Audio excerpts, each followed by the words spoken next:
A few days ago, I was on a podcast out of Nigeria. That was awesome.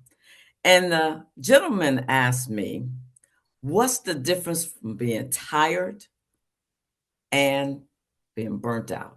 And I said, oh, I'm going to steal that. That's a good one. So I talked about how tired is a physical exhaustion. You've been through quite a bit, and sometimes you're just tired at the end of the day. You're tired at the end of the week.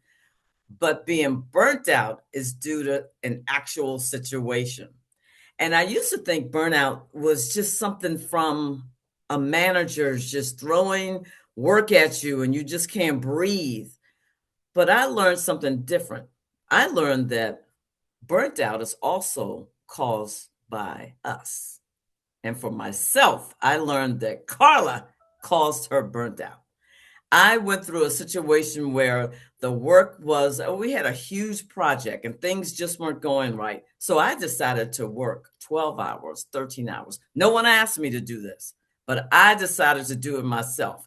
And I became burnt out. So much so that when I took off time from work, and a manager said to one of the leaders in the organization, oh, Carla's not here because she is burnt out. And that's the first time I was identified as an employee who was burnt out. But as I look back at it, I found that I was the cause. They never said, Carla, you work 12 hours a day. You work 13, 14. Make sure you come in on the weekends. I caused the burnout in my own life. So today we have Coach G, and she's going to talk about burnout. So let me give you some information about Coach G. And by the way, folks, welcome to Lead Like You Mean It, people. Coach G, also known as Georgette, that's what I call her, Georgette. Georgette Green-Hodnett. She is a seasoned math educator, leader, and the voice behind the Miserable Teacher Forum and Miserable Teacher channel on YouTube. After decades in education, she reached a point where she knew life had to be more about than just surviving the demands of work. We all know about that. Now she's on a mission to encourage and empower mid-career and veteran teachers to hold on to their faith, reclaim what matters most, and find renewed meaning and connection in life and work. Coach G, welcome to Lead Like You Mean It, people. Thank you. Good to be with you all today. Thanks for having me, Carla. This is an honor. Oh, it's an honor to have you. So, tell us a little bit about yourself beyond what I just shared with our audience. I am, I've always wanted to be a teacher. From a little girl, I knew I wanted to be a teacher. I matriculated through school. I had some challenges along the way in terms of going directly into my teaching career. And I say challenges just because I got a little distracted.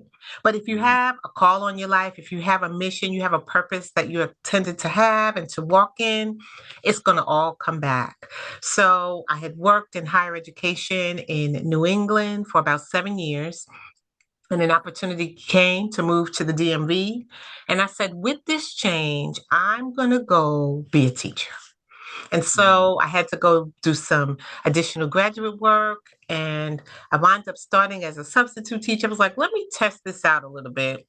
And then I got a gig and I was so excited. And that started my career in Charles County Public Schools that I had for over 23 years.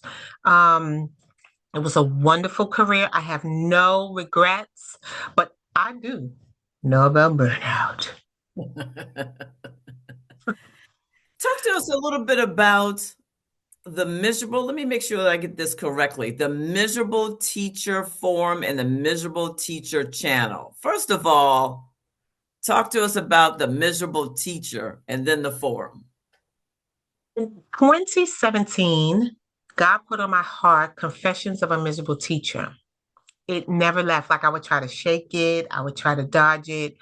And over time, I came to realize in my work, while I was still in K-12, I always found myself helping teachers, inspiring them, encouraging them, supporting them, being a part of whether it be a small scale solution or a large scale solution, I'd be there. And a lot of my early work was working with new teachers. I was a mentor teacher in the building. But as time went on, I realized that the mid to late career teacher is the one really holding it down in the school. They're the ones being the coaches, being the supporters, helping to orient people, helping to teach people strategies they could never learn in teacher ed.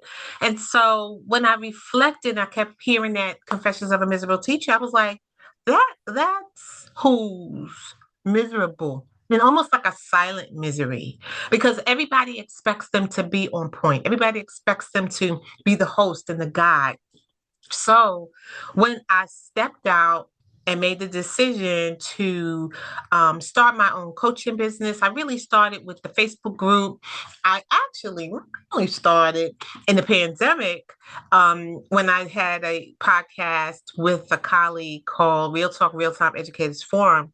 Is when I knew the miserable teacher was the mid to late career teacher. You have the person that is been in their career a long time. Like this is what they know, this is what they do. And when you don't have to work 2 months in the summer, and some great perks when you can, have your children maybe at the same school, but those perks are not as valuable if you're miserable.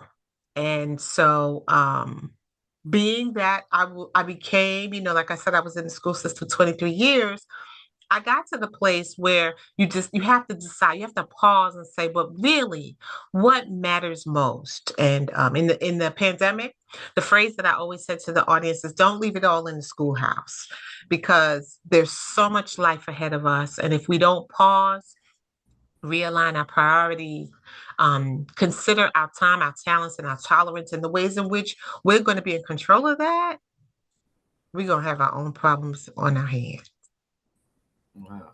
So with the miserable teacher, and I heard you say at the mid career? Am I getting that It's a right? The late mid career career. towards the end. Mhm. Okay, they're miserable, but define that miserable life. What are they thinking? How are they feeling? When I use the phrase miserable, I'm not saying every day. I'm not saying they all waking up like that, but there's a point in their career. There's a point in their year. There's a point in their day when they are mentally, physically, emotionally exhausted. And it's the kind of profession that it's a service profession. You're not just sharing information. You're not just teaching. You are asked to be the counselor, the mental health therapist, the performance organizer, the statistician, the sometimes you're doing people's hair, you're bringing them food, you're bringing them school supplies. And you are making decisions, so many decisions in one 90-minute period, more than many other professions. So almost like an emergency room doctor. You don't know who's coming in the door. In school, you know who your students will be in your class, right? But you don't know what they're bringing with them. You don't know when they come in the door. I remember the days, one year I learned a lot. My post was at the front door of the school. And so, of course, started the year, I don't know the kids, but I'm starting to recognize these faces. Those kids will come off the bus, and I could tell from the minute they walked in the building if their morning was their normal or if something happened. It might have been it happened on the bus, could have been at the bus, it could have been they left their backpack. That's you got 30 of those, 32 of those coming in your class. And you are expecting all the parents, all the administrators, everyone's expecting that you are on par, that you are in position that you have any of these situations happen in your life. You just got to bring it. And Wow. really, while people, society knows that your job is challenging, because when Mhm. Teacher Appreciation Day comes, the PTA sure knows how to bring it on. They want to give you the little treats, and they want to give you the little lifesaver. You are always there to save our children. You are flexible with the rubber band, right? They can do all that. Yeah, but yeah. to live it is completely different. So the person, what does it look like? It looks like being malleable. It looks like giving of yourself. It looks like um, having a pulse, being aware. What I found in the work I'm doing with teachers is because I found it for myself, is that I had to decide what my vision was going to be for my life as an educator. And I had to put some things in alignment. And what I did, it might seem drastic, I actually left. I left, I don't remember the year, but I left because I felt myself at the I have had it stage. I loved my work. I loved the work I did. I loved the people I worked with. But I said, I've got to go. And how I saw it was because my youngest son was having challenges in school, and I was not able to both balance the commitment, the job responsibilities, the tasks, all of the things, the work I'm bringing home. And then my son comes home, he's like, I need help. How am I gonna figure this out? I got these test papers I still got to grade, or do I help my kid? So thankfully, I was in a position where I could, and I left. And then I started working for the school system part time. So, what it looks like is you're constantly making decisions, and those decisions sometimes put you against the wall. And sometimes those are just small decisions like, yes, today I'm going to leave at 4 o'clock. 4 o'clock comes, your desk is not looking any better. You're staying later. Yeah. You know, last during our last episode, I brought up about my algebra teacher. I was in Algebra 101, and I talked about how she asked me to answer or solve a problem on the board. I told her I couldn't see it. And she was like, "What do you mean, Carla?" I said, I can't see what's on there. There's no problem. Basically, no problem. But what it was, I didn't know I needed glasses. Mm. And she took her glasses off and she put them on my face. And I said, "Oh, okay." You see what I'm saying, But that Carla? was a teacher. That was a teacher. She said, "Carla, tell your mother that you need glasses." And my mother took me to the eye doctor or whomever. Yeah. And I had glasses that evening. And then that next day, I walked into the ninth grade and I had glasses on. But it's something that you say that because the teacher is more than Hey, just I'm going to teach you based on our curriculum. She's more than. far more. And then the other thing I know I remember as you were speaking, I remember being in high school and as you we had I think we had like 7 periods, 7 or 8 periods. It was like crazy back then. But anyway, I remember walking past my algebra teacher. Her name was Miss Moskowitz. And all I wanted to do is, and we did this, hi, Miss Moskowitz.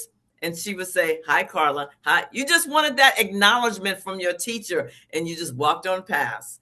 And then, and she did her thing. She was young in her 20s, but she watched us as we walked past. And it was just weird. Like, okay, she's really, okay, what's going on with her? Really It's, working. it's something, what you're saying, that teachers go far beyond. They're like a parent. Have a choice. You do not Yeah. have a choice. There are Yeah. times when the administration might even come and say, this family just had a fire last night. So Wow. they're going to be out for a few days. See how you can make some, assistance. I have worked with some incredible educators. I remember being on the seventh grade team at one of my schools.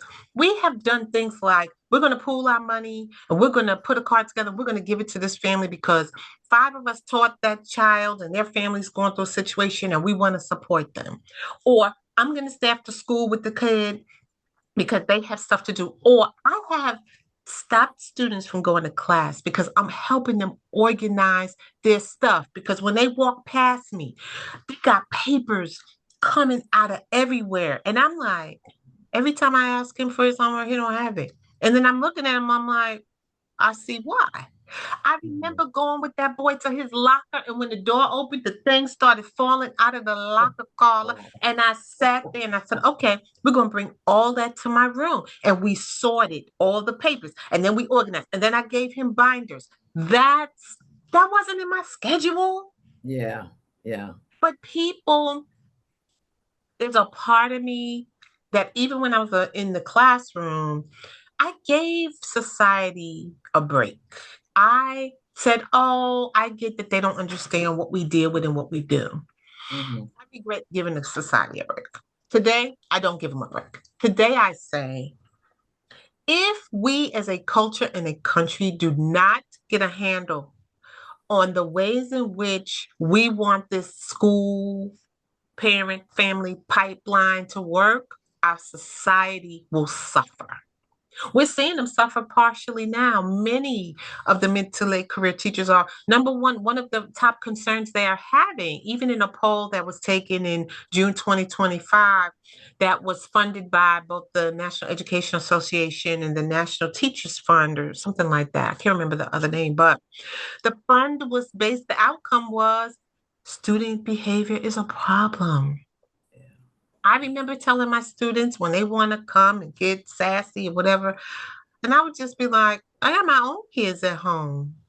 I don't come here for this. I come here to teach you math. So you have a choice because I have my own methods of how I handle this kind of behavior. Or you can Mhm. sit down and we get to doing what I've been brought here to do.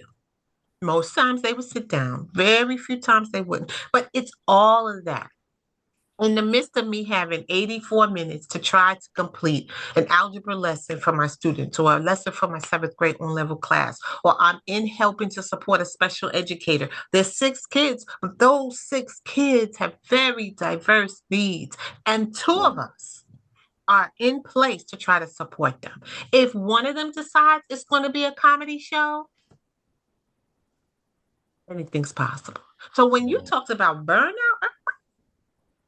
burnout comes because if we're talking about prolonged instances of interruptions, challenging behaviors, bringing work home, not really having rest. I remember I would bring home work and ask, review it out.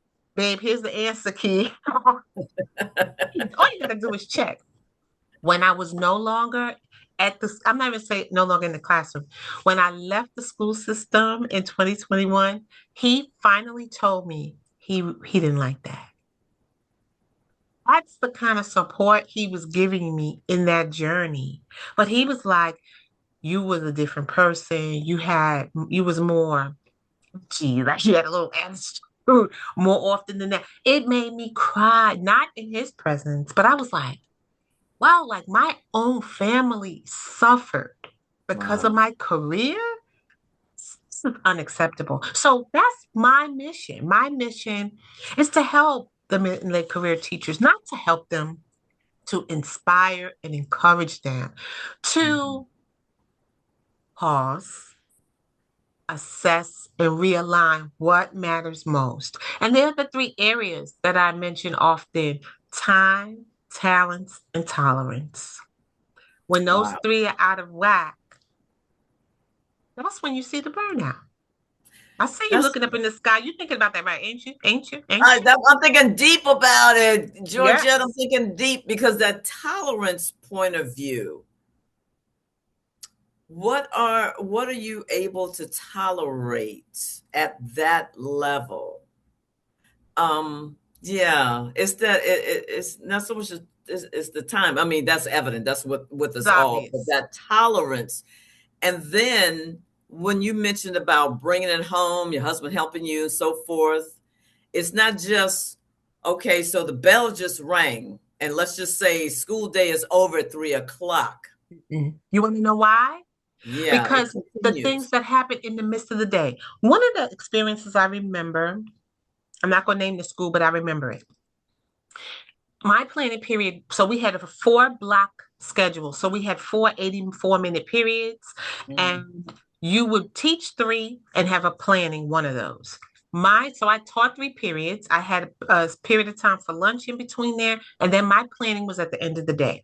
That to me was like working the graveyard shift because by the time the end of the day came, I'm exhausted. yeah. So on this particular day, I'm preparing for planning. I hear a little ruckus in the room next door, and I go and I look, and it seems that the teacher next door went to pull down the projector screen, and it fell on her head. Oh my gosh. And so, of course, she's like, oh my God, she leaves. They come tend to her, they take her away, and I go in the room because I'm like, you can't leave the kids alone. Yeah. No one came back. Not one soul came back. So I was like, okay, we're gonna figure this out. I stayed my entire 84 minutes because I even called to the office. They were like, Green-Hodnett, you in there? Oh my God, we're gonna try to get somebody there. I think there was only 20 minutes left. I was like, forget it, because ain't nobody gonna come. Okay. Mhm. But dismissal's coming. Like the people who might have been able to, they're off doing. Then at the end of the day, I have bus duty. So I should have been going down outside to wherever my bus location was. I said on this day, no, indeed. I don't have nothing left. Like literally, I wasn't crawling to my room, but I felt like that. By the time I got to my chair and I just sat in my chair. The next morning, I had a note in my box that I was not at bus duty. Carla? Oh, Carla. Did you say it? Carla. That's, oh, Carla. Georgette. There's something wrong with that, ain't it? Majorly wrong. That's that's just one example My of, and I goodness. took that little note to the principal's office and I wound my neck up and I was like, I'm sorry. Do you know why I didn't go to the bus? Why I didn't go to bus duty? That's the thing that a lot of teachers don't do. They'll say, go to their room, they'll slam stuff, be irritated. No, I can't. I got to the place early on because I knew I was good at my work. I love my work. I love my people, right? So if I came to you with something, I feel confident that I can, but there's a lot of teachers that don't feel that. They don't feel that also because the environment does not welcome that. There's just like corporate, just like military, just like government, any organization. There's a culture. Mary C. Murphy wrote the book Culture of Growth. And it talks about how there's these in these industries or these cultures that are based on who's best or who could do it quickest or who could. That's not a culture of growth. A culture of growth is the kind like when I went to my principal and said, I'm sorry. I did not go to bus duty. And since I'm always at bus duty, someone should have been in my room to say, hey, is Green-Hodnett all right? Instead of putting this little note in my box. Because I'm Yeah. always on my task. But what was the response to someone was like, oh, Green-Hodnett, I had no idea. Thank you so much. The other response might have been, it doesn't matter. You should have been at bus. You get what I'm saying, Yeah. Yeah. Carla? Yeah. So that's why I think some educators, they're not going to say anything because they've lived enough of that, what they call cultures of genius, where we get caught up in smarts and brilliance instead of you want everybody to win. You want everybody to feel a part. You want everyone to feel empowered and important, which is why for me, when I decided after I took my break, I worked for part-time. That's when I was a mentor teacher. I decided the What's a best of mentor teacher? mentor Like, teacher is when you are supporting other teachers. And usually those were the okay. new early career teachers. Got it. The decisions that I made centered around love. Mm. And that's what I do in my consultancy. It's it's hard to love when you are getting disobedience from children who are more, I mean, they could be your own child. It's difficult to find love when parents are emailing you, telling you what you should do and how you aren't and how you won't. And so I found that that is the barometer that I used when I came back to decide how I was going to move. Because I can't control other people, but I Yeah. can control how I'm going to move. So As far as, because I see it a little differently with the teacher really is the leader in the room, bottom line. Me too. Yep. Then the teacher also has layers. So not just the teacher, I'm just gonna like I mentioned earlier, I had algebra 101. So not just I'm gonna prepare and I'm gonna teach you algebra 101, then I'm gonna grade your quizzes, tests, whatever after school. You have layers. So you have to not only deal with the child, but you have to deal with the child's life.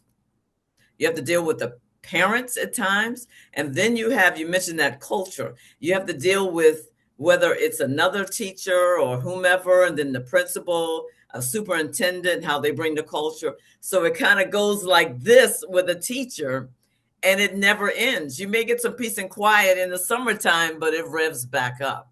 So It's I quiet never in the looked summer. at it. Oh, it's not. Is But it okay? So tell me. they might tell you you get to teach the same class, and then sometimes they say you got to change. So then what are you doing? Your brain is now trying to get your mind on maybe I'm Oh, teaching sixth grade math, and last year I taught seventh grade math, or now I'm teaching algebra two, or maybe you have to adjust. it's never the Okay. rest people think that happens in the I- summer. Okay, that makes sense. And then also because of the lack of pay for teachers, I've heard of some teachers, they would go and get a job for that certain amount of time just to make ends meet, because not only they're taking care of themselves, but they're financially supporting, as you mentioned, some of the students as well. I would add that if you're a new teacher coming out of school, you might be bringing college debt. You might Yeah. be having debts Mm, just from trying to start a new life in a new city. Some yeah. places don't pay as well as others. Some districts have where it's the pay is based on success with score test scores, standardized Uh-huh. testing, and so those things bring about stress. Even Okay. bringing up the summer, I would coach teachers to stop doing that. Your well-being is way more important than that Mm, $3,000 you're gonna get for those 2 months. Like you have, mm, but our culture in education is they need people in the summer. They need them for these summer programs that they're trying to offer to help students. Honestly, the intention is good, but the culture is to fall into those traps. I used to teach summer school for years, and this one summer, I don't remember why I didn't. I did it, and when I paused, mm, but I had done it so often, it just became what I did. What I then started doing was enriching my own children, having experiences with my own family, resting. How about doing those chores that I didn't get a chance to do because I was grading papers in the evening? How about yeah. going on a trip? How about all those doctor's appointments that I might not have been going to? So Self-care, people yes. just don't know. But that's why I'm here for the mid to late career teacher.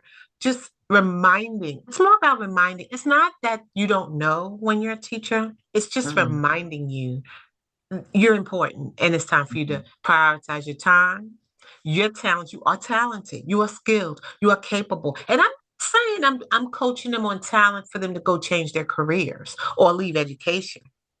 I'm saying maybe you can monetize outside of work some of your wonderful lesson plans you're creating, or some of the wonderful wall hangings that you create. Maybe make some money on that instead of working in the summer. Like I'm mm, really here to help that mid to late career teacher to think differently about their walk that they're having. And for those who are on the tip of retirement and they are like, oh my God, I'm clinging for dear life to get there.